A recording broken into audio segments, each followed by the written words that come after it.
the model we made over there, it's very open. And there's glass doors everywhere because we try to get sunlight everywhere, so we don't really use the lights that much in our classroom.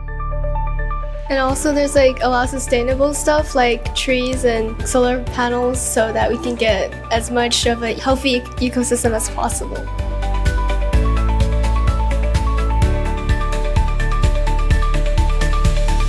Some of the challenges we had to work with was the time constraints because we only had like 45 minutes for each phase and it was hard to build the infrastructure as well as add some details.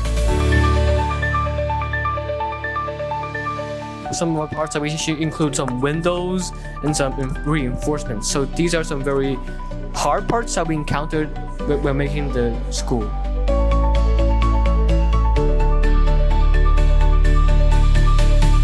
We use wood for the base.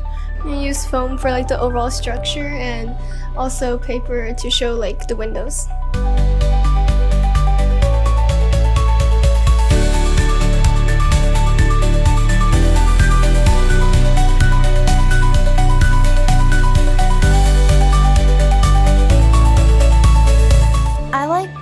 Fences that I made because they look like really realistic, like kind of like miniature versions of actual fences.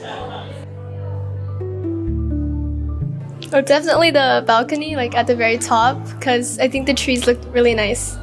Yeah, I think the balcony too. I think we did a really good job on that. I like the water filter. Yeah, it is very interesting. It's a funnel shape and it connects to the main building we created.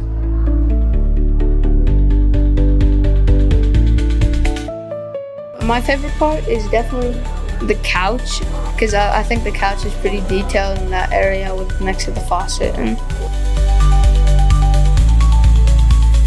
I made some friends here. I mean, we go to different schools and I think we had a good time. There was a lot of teamwork, especially during challenging parts. They were pretty kind and they were cooperative and listened to our ideas. Yeah, there's a lot of teamwork and like I guess we were all helping each other out and it was fun.